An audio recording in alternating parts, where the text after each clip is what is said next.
So, but the economy's adjusting. Can you talk a little bit about how they've adjusted, how people are putting their lives back together? Well, the West came in and said, okay, you need to have the free market here. We're going to privatize everything. Well, that's kind of difficult to do. I mean, let's say you lived on a collective farm.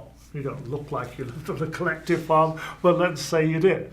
So you've got the land there. Okay, in theory you can divide up the land and every member of the collective farm gets a certain amount of land. Well, that's fine, but who gets the tractor? Who gets the other farm machinery? Who gets the farm implements?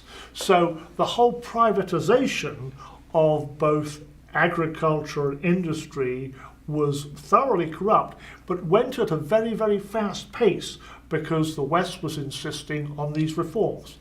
And the other thing is you don't change people's culture. I mean, they've been used to working for the state for so many years.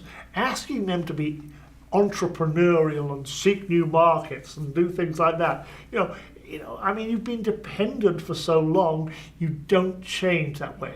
So what's really happened here is that a whole new generation has come in.